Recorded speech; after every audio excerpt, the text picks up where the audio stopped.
Hello friends, स्वागत है आपका क्लियर स्टडी पॉइंट क्लासेस में। मैं शिवम शर्मा। दोस्तों, आज हम क्लास 10 साइंस जो आपका magnetic effect of electric current chapter है, यानी विद्युत धारा के चुंबकीय प्रभाव, आप हिंदी मीडियम वाले जो समझेंगे वो क्या होगा, विद्युत धारा के चुंबकीय प्रभाव जो आपका चैप्टर है उसके बारे में आज हम डिस्कस करेंगे। यानी इंग्लिश मीडियम वाले magnetic effect of electric current जो चैप्टर है आपका, उसके बारे में हम आज डिस्कस करने वाले हैं। तो इस वीडियो में जो है हम रिड्यूस सिलेबस के अकॉर्डिंग जितने भी हमारे टॉपिक्स हैं सब डिस्कस करेंगे। तो वीडियो में लास्ट तक जरूर बन रहे हैं, जिससे आपके क्या हो, अच्छे से कंसेप्ट क्लियर हो जाएं।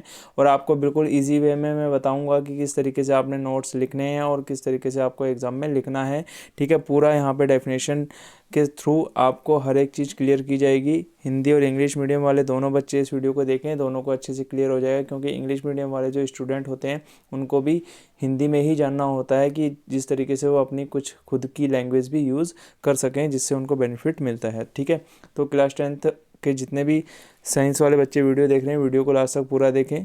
ठीक है, जिससे उनका कंसेप्ट क्लियर हो जाएगा। और ये आपको जो वीडियो है 2021 में जो रिड्यूस सिलेबस है उसके अकॉर्डिंग ही बनाई जाएगी। उसमें ही उसके अकॉर्डिंग ही आपको समझाया जाएगा कि आपके कौन कौन से टॉपिक्स आएंगे और कौन कौन से नहीं आएंगे। तो वीडियो को अच्छे से समझें।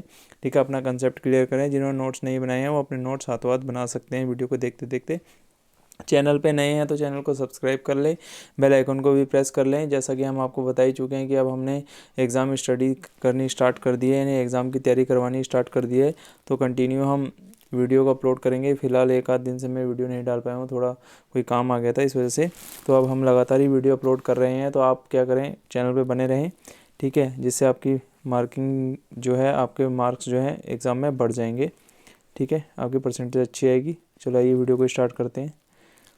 देखेंगे चैप्टर का नाम जैसा आपको यहाँ दिख रहा है, magnetic effect of electric current. सामने इतना बड़ा बड़ा लिखा है, ये देखेंगे आप, ये लिखा हुआ है magnetic effect of electric current. यानी जो हमारा मैग्नेट होता है इलेक्ट्रिक फील्ड में, यानी जो आपका क्या होगा, इलेक्ट्रिक करंट का मैग्नेट्स पे क्या प्रभाव पड़ता है, इफेक्ट पड़ता है, या आप ये कह सकते हैं विद्युत धारा का चुंबकीय प्रभाव। यानी जो इलेक्ट्रिक करंट है उसका चुंबकीय प्रभाव क्या होता है, इस बारे में हम क्या करेंगे, डिस्कस करेंगे।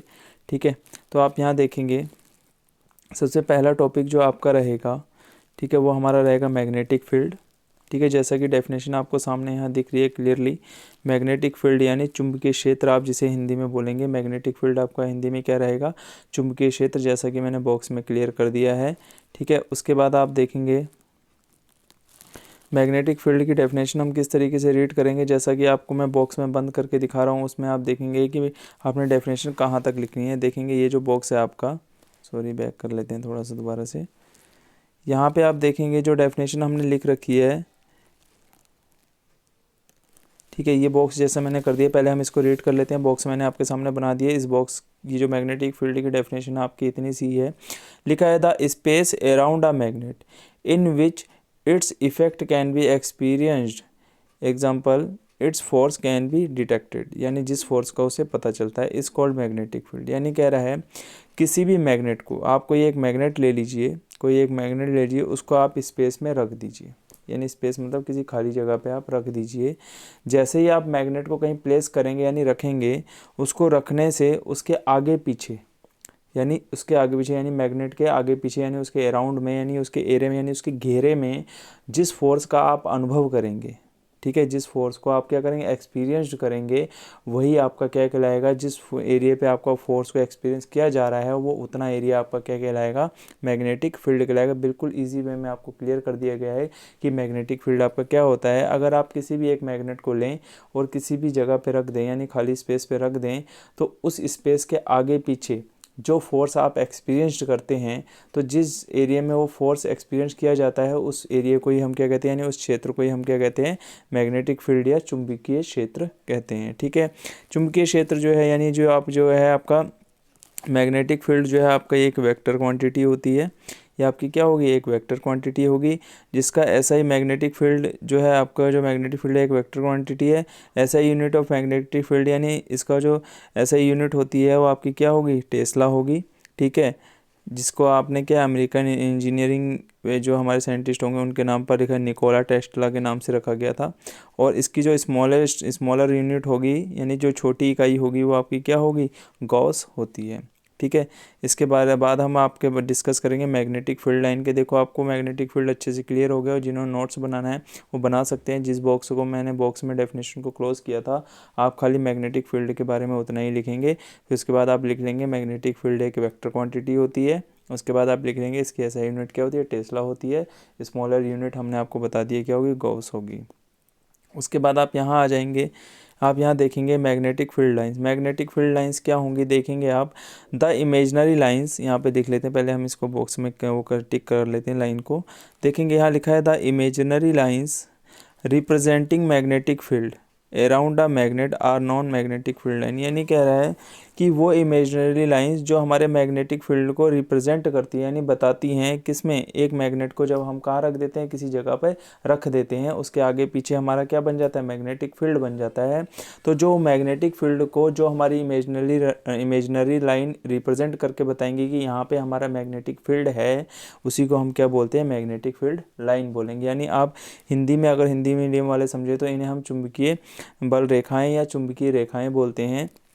तो चुंबकीय रेखाएं हमारी वो रेखाएं होती हैं जिसके जरिए हमें पता चलता है कि हमारा मैग्नेटिक फील्ड कहाँ पे है। यानी किसी मैग्नेट को अगर हमने किसी क्षेत्र में रखा हुआ है तो उससे हमें पता चलेगा कि हमारा मैग्नेटिक फील्ड कहाँ पे, यानी चुंबकीय क्षेत्र हमारा कहाँ है। वो रेखाएं हमें ये मैग्नेटिक फील्ड लाइन हमें ये बताती हैं कि हमारा चुंबकीय क्षेत्र कहाँ पे है, उसकी डायरेक्शन आपकी क्या है। देखो when iron filing are kept near a magnet they get arrange in a pattern with represent a magnetic field line. यानी कह रहा है कि अगर हम किसी आयरन को, आपको मैं समझा देता हूँ कि बिल्कुल क्लियरली आपको समझ में आ जाएगा। यानी आप देखिए, जब आप कोई मैग्नेट देते हैं तो उसके पास अगर आप कोई लोहे की कील या लोहे की कोई भी चीज़ अगर आप ले जाते हैं तो वो क्या करता है, उसे अपनी तरफ खींचने लगता है, उसको अपनी तरफ क्या करे, खींचेगा। जिससे इस पैटर्न से हमें पता चल जाता है कि हमारा क्या है, हमारा मैग्नेटिक फील्ड किस तरफ है। ठीक है, उसकी डायरेक्शन हमें पता चल जाएगी कि ये एरिया हमें पता, उससे हमें ये भी पता चल जाता है कि हमारी मैग्नेटिक फील्ड लाइन किस तरफ मूवमेंट कर रही है, डायरेक्शन भी उनकी पता चल जाएगी। ठीक है, अब देखो यहाँ पे थोड़ा सा एक चीज़ और लिखी है, हालांकि ये आपको मैं पीछे अभी क्लियर कर दूंगा, ये लिखा हुआ है यहाँ पे। अभी इसके बाद का जो टॉपिक हम उसे क्लियर करेंगे। देखो यहाँ लिखा है the lines are drawn along the direction in which a magnetic north pole to of the compass needle would move under the influence of the field produce a bar magnet. देखेंगे, आप समझेंगे कि जो हम बार मैग्नेट, एक magnet का टुकड़ा अगर आप ले लें, ठीक है, उसके सामने आप किसी कंपास को लाते हैं, ठीक है, जब आप उसको कंपास को किसी उसके बार मैग्नेट के सामने लाएंगे, ठीक है, तो क्या होगा, अगर हमें वहाँ पे मैग्नेटिक फील्ड यानी मैग्नेटिक फील्ड लाइन की अगर डायरेक्शन देखनी होगी तो वो जो उसकी सुई होगी कंपास की, वो नॉर्थ टू साउथ में मूव करेगी। यानी नॉर्थ में आपका डायरेक्शन, नॉर्थ से साउथ की तरफ आपको डायरेक्शन वो दिखाएगी। ठीक है, मूव करते हुए वो हिलेगी जब वो, तो आपको उसकी डायरेक्शन कहाँ रुक जाएगा, वो नॉर्थ से साउथ की तरफ में वो रुक जाएगा। ठीक है, इस चीज़ को आप समझ लेंगे। देखेंगे आप यहाँ लिखा हुआ ये लाइन आपको जो मैंने अभी बोली है, north pole are merge to south pole, ये आप यहाँ समझ लेंगे। ठीक है, अभी आपको ये लिखने की ज़रूरत नहीं है, खाली मैंने आपको बता दिया है जिससे आप समझ जाएं। ठीक है, अगला टॉपिक हम देखते हैं properties of magnetic field line. यानी मैग्नेटिक फील्ड लाइंस जो होती हैं, हमारी चुंबकीय बल रेखाएं जो होती हैं, उनकी प्रॉपर्टीज़ क्या होती है, बिल्कुल ईजी वे में आप यहाँ पढ़ेंगे। देखेंगे, ये कह रहा है मैग्नेटिक फील्ड लाइन जो होती हैं, they originate from north pole of a magnet and ends at its south pole. ठीक है, वो कह रहा है कि जो हमारी चुंबकीय बल रेखाएं यानी मैग्नेटिक फील्ड लाइंस जो होती हैं, वो हमारी नॉर्थ पोल से ओरिजिनेट होती हैं, यानी निकलना स्टार्ट होती हैं, और कहाँ पे ख़त्म हो जाती हैं, आपकी साउथ पोल पे वो क्लोज हो जाती हैं। ठीक है, जैसे आपका ये एक मैग्नेट है, यहाँ पे आपका एन लिखा है और यहाँ पे एस लिखा है, तो आपकी लाइन कुछ इस तरीके से मूव करेंगी, स्टार्ट होंगी, यहाँ से निकलना आपका स्टार्ट होंगी और यहाँ पे आके मिलके आपकी क्लोज हो जाएंगी। ठीक है, यही आपका क्या है, इसकी फर्स्ट प्रॉपर्टी है। दूसरी बता रहा है, ये जो प्रॉपर्टी लिखा है, these lines are close and continuous curve. यानी ये क्या होता है, ये लाइन जो होंगी एक दूसरे के पास होती हैं और ये एक कर्व की शेप में कॉन्टीन्यूस कर्व बनाते हुए चलती रहती हैं। जैसे आपको यहाँ समझा देता हूँ मैं, देखेंगे आप ये नॉर्थ एंड साउथ पोल आपने बना दी, यहाँ से जो लाइन निकलनी है कुछ इस तरीके से निकलेंगी, ये कर्व बनाते हुए इस तरीके से, और ये एक दूसरे से क्या होते हैं, बराबर डिस्टेंस पे होंगी। आप इस तरीके का भी ध्यान रखें, ऐसे भी आप नीचे से भी निकाल सकते हैं ऐसे। ठीक है, तो आप समझ जाएंगे इस तरीके से। इनकी जो बीच की जो डिस्टेंस होगी वो आपकी क्या होती है, बराबर होती है। ठीक है, कोई ऐसा नहीं है कोई लाइन आपसे बहुत ज़्यादा दूर से जा रही है और कोई बिल्कुल पास से जा रही है, तो इनके बीच का जो डिस्टेंस होता है वो काफ़ी बराबर, मतलब काफ़ी क्लोज होते हैं एक दूसरे से, और ये क्या होंगे, इनके बीच का डिस्टेंस फिक्स होता है। ऐसा नहीं है कोई आपसे ज़्यादा दूर है मैग्नेटिक फील्ड लाइन मैग्नेट से और कोई मैग्नेटिक फील्ड लाइन उसके पास होगी। सबके बीच का फील्ड की लाइन का जो है डिफरेंस क्या होगा, इक्वल होगा। थोड़ा आप समझ लेंगे अच्छे से। ठीक है, थर्ड वाला देखेंगे, they are crowd near the pole when where the magnetic field is strong. यानी क्या कह रहा है, जब हम किसी भी चीज़ को पोल के सामने यानी नॉर्थ पोल या साउथ पोल के पास मैग्नेट को जब ले जाते हैं, जैसे आप समझेंगे, जैसे नॉर्थ पोल के साथ अगर आप किसी दूसरे पोल को यानी साउथ पोल को अगर आप ले जाएंगे तो उनके बीच में मैग्नेटिक फील्ड हमारा क्या हो जाएगा, स्ट्रॉन्ग हो जाएगा। एग्जांपल दे देता हूँ मैं, जैसे आपको मान लीजिए आपने यहाँ क्या करा, एक मैग्नेट लिया ये इस तरीके से, ये नॉर्थ है और ये आपका साउथ है। ठीक है, इस नॉर्थ पोल के डायरेक्शन के थ्रू मैं आपको समझाता हूँ। इस नॉर्थ पोल के सामने अगर आप साउथ पोल को अगर रखेंगे तो इन दोनों के बीच में जो होगा आपका अट्रैक्शन ज़्यादा, यानी ये मैग्नेटिक फील्ड जो जनरेट करेंगे काफ़ी स्ट्रॉन्ग मैग्नेटिक फील्ड जनरेट करेंगे। ठीक है, ऐसे ही आप यहाँ देखेंगे, अगर साउथ के साथ आप अगर नॉर्थ को लाएंगे तो इन दोनों के बीच में जो आपको मैग्नेटिक फील्ड जनरेट होगा वो काफ़ी स्ट्रॉन्ग होगा। क्यों? क्योंकि जो सेम पोल होते हैं वो एक दूसरे को रिपल करते हैं और जो अपोजिट पोल होते हैं वो एक दूसरे को अट्रैक्ट करते हैं। तो इस कारण क्या होगा, वो एक दूसरे को स्ट्रॉन्ग फोर्स के जरिए पकड़े रखेंगे। और अगर यहाँ पे लिखा है separate far from the poles, अगर आप क्या करते हैं पोल को एक दूसरे से दूर ले जाते हैं, पोल्स को आप क्या करते हैं एक दूसरे से दूर ले जाते हैं, तो उनके बीच में कैसा काम होगा, मैग्नेटिक फील्ड उनके बीच में क्या हो जाएगा, वीक हो जाएगा। यानी अगर आप नॉर्थ पोल से साउथ पोल को दूर ले जाते हैं तो उनका बीच का जो फोर्स होगा वो भी क्या हो जाएगा, ढीला पड़ जाएगा, यानी कमज़ोर हो जाएगा। बिल्कुल अच्छे से समझेंगे। लिखा है field lines never intersect with each other, यानी जो हमारी फील्ड लाइंस होंगी यहाँ पे समझेंगे देखेंगे, यहाँ पे लिखा है field lines never intersect which each other, यानी जो हमारी फील्ड लाइंस होती हैं वो कभी भी एक दूसरे को नहीं काटती, यानी इंटरसेक्ट नहीं करती। If they do that would mean that there are two direction of the magnetic field, यानी करेंगे अगर वो ऐसा, यदि वो ऐसा करती हैं तो ऐसा करने पे क्या होगा, मैग्नेटिक फील्ड लाइन की हमारी क्या हो जाएंगी, दो डायरेक्शन हो जाएंगी। मैग्नेटिक फील्ड की हमारी क्या हो जाएंगी, दो डायरेक्शन हो जाएंगी एक ही पॉइंट पे, एट द पॉइंट, यानी एक ही पॉइंट पे जिस पॉइंट से वो काट रही हैं। जैसे मान लीजिए, अभी समझा देता हूँ मैं आपको, जैसे मान लीजिए आपकी एक मैग्नेटिक फील्ड लाइन, 2 मिनट रुकेंगे, हाँ, एक ही पॉइंट पे जैसे समझा देता हूँ। मान लीजिए एक मैग्नेटिक फील्ड लाइन आपकी ये डायरेक्शन में जा रही है और दूसरी मैग्नेटिक फील्ड लाइन आपको यहाँ आई काटते हुए। ठीक है, इस पॉइंट पे देखेंगे आप, जहाँ पे ये एक दूसरे को क्रॉस कर रही है, इंटरसेक्ट कर रही हैं, इस पॉइंट से आपको दो डायरेक्शन दिख रही है। एक डायरेक्शन तो आपकी ये है और एक डायरेक्शन आपकी ये है, तो हमें यहाँ जज करना मुश्किल हो जाता है कि कौन सी लाइन की डायरेक्शन किस तरफ है। तो इसलिए हम कहते हैं कि जो हमारी मैग्नेटिक फील्ड लाइन होती हैं वो एक दूसरे को इंटरसेक्ट नहीं करती हैं। अगर ऐसा करती हैं तो एक ही पॉइंट पर उनकी दो डायरेक्शन हो जाएंगी, जो भी कभी पॉसिबल नहीं है। देखेंगे यहाँ लिखा हुआ भी है लास्ट लाइन में कि जो कि क्या है, पॉसिबल नहीं है। ये देखिए आपने लिखा विच इज़ इम्पॉसिबल, ऐसा पॉसिबल नहीं है। ठीक है, बिल्कुल अच्छे से समझ गए होंगे आप नोट्स बिल्कुल तरीके से बनाएंगे। ठीक है, magnetic field due to current carrying conductor, इसकी कोई ज़रूरत नहीं आपको पढ़ने के टॉपिक को। ठीक है, थोड़ा सा आप इसको देख लें स्ट्रेट कंडक्टर में, इसको भी आप में क्या ज़्यादा समझने की ज़रूरत नहीं है, इसको भी आप छोड़ ही दीजिए, रहने दीजिए, ये भी इतना जो खास टॉपिक नहीं है। ठीक है, अब हम आ जाते हैं अपने नेक्स्ट टॉपिक है Maxwell right hand thumb rule पे, देखेंगे यहाँ पे। ठीक है, Maxwell right hand thumb rule में ये काफ़ी अच्छा इंपॉर्टेंट क्वेश्चन है, आप इसको अच्छे से समझेंगे। Maxwell right hand thumb rule, इसमें क्या होता है देखेंगे, थंब रूल की बात कर रहा है, यानी जो मैक्सवेल था उसका थंब रूल, राइट हैंड का थंब रूल क्या था, तो मैं आपको पहले थोड़ा औरली बता देता हूँ, फिर हम डेफिनेशन के थ्रू आपको समझा दूंगा बिल्कुल। तो देखेंगे, जब आप क्या करेंगे, किसी भी आप एक वायर को या किसी कंडक्टर को आप ले लीजिए, आप एक स्ट्रेट वायर ले लीजिए या आप कोई कंडक्टर ले लीजिए। ठीक है, कंडक्टर में आपकी वायर ही आएगी। ठीक है, थोड़ा सा समझने का फ़र्क है, कोई वायर लिखता है कोई कंडक्टर लिखता है। तो आप एक वायर, स्ट्रेट वायर को लीजिए। अब अगर आप उसे पकड़ेंगे तो कस के किसी अपनी उंगलियों को क्या करेंगे, आप मोड़ेंगे और उसको होल्ड कर लेंगे वायर को, और आपका थंब कैसा रहेगा, बिल्कुल स्ट्रेट रहेगा, सीधा, किसको, तार को सपोर्ट दिए हुए। ठीक है, आपको तार को सपोर्ट दिए हुए रहेगा राइट हैंड का थंब। तो आप जैसे ही थंब को स्ट्रेच करेंगे और उंगली, जो थंब आपका जो स्ट्रेच होगा वो आपका किसको दिखाएगा, डायरेक्शन ऑफ करंट को दिखाएगा।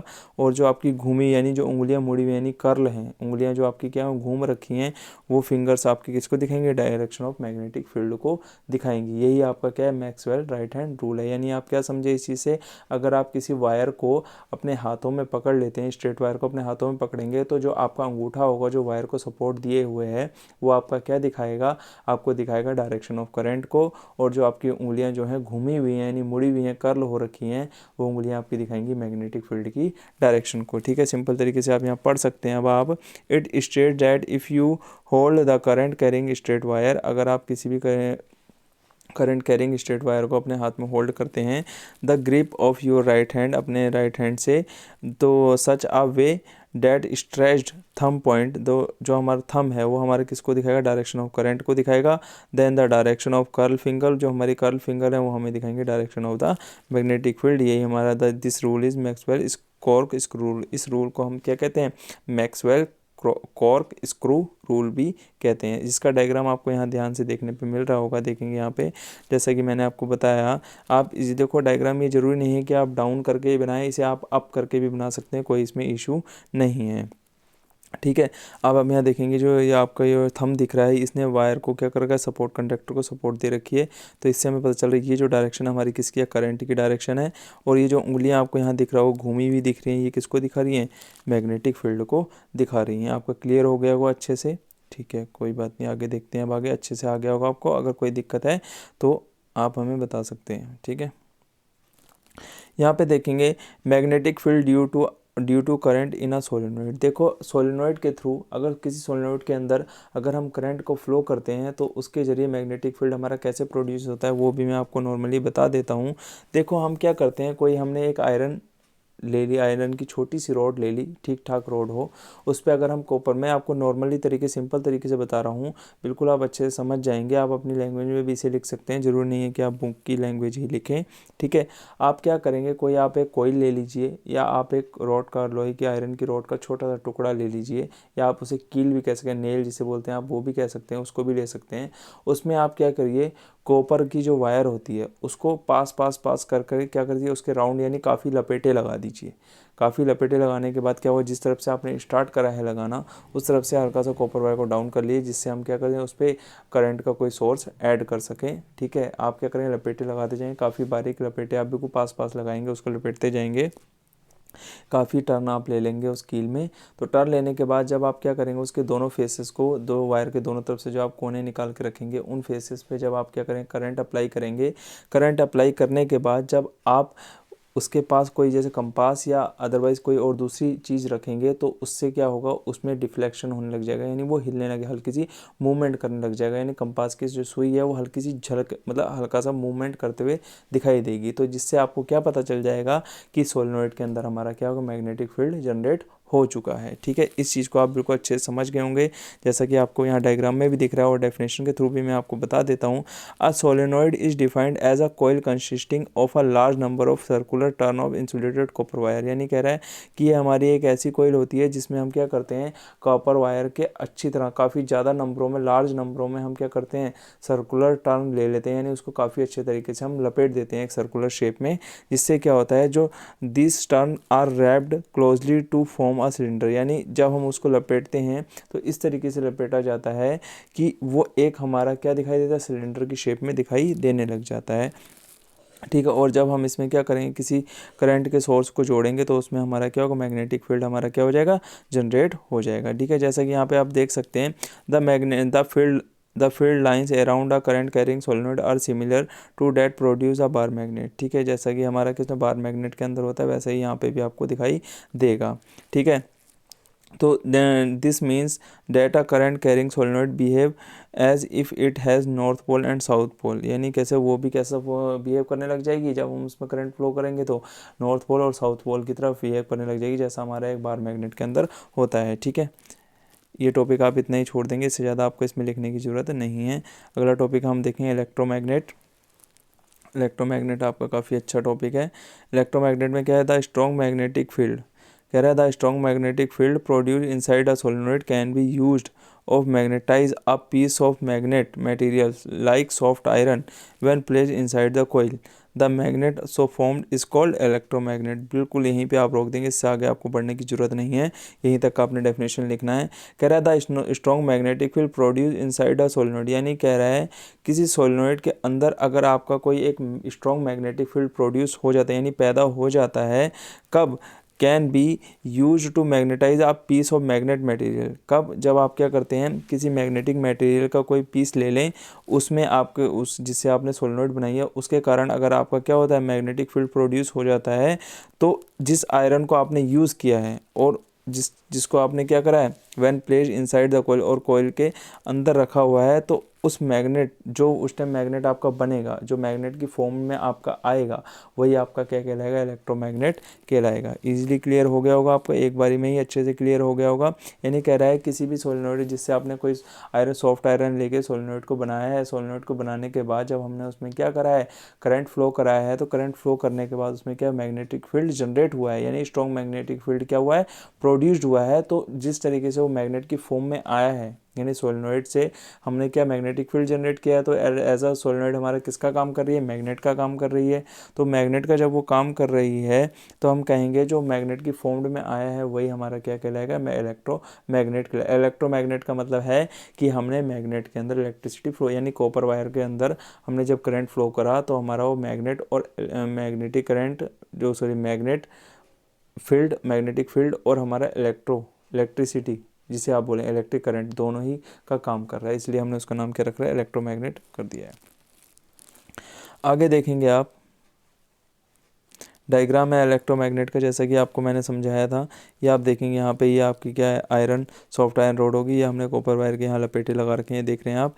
यहाँ से हमने क्या करा है, किस बैटरी को और जोड़ रखा है, बैटरी को हमने जोड़ दिया, तो यहाँ से जब हम करंट फ्लो करेंगे तो यहाँ पर आपका मैग्नेटिक फील्ड जनरेट हो जाएगा। ठीक है, मैग्नेटिक फील्ड हमारा जनरेट हो जाएगा।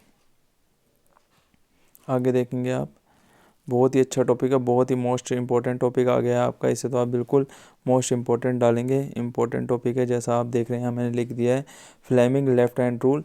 फ्लेमिंग लेफ्ट हैंड रूल के अकॉर्डिंग आप क्या देखेंगे, फ्लेमिंग ने जो अपना लेफ्ट हैंड रूल दिया था वो क्या दिया है, पहले हम थोड़ा सा जान लेते हैं।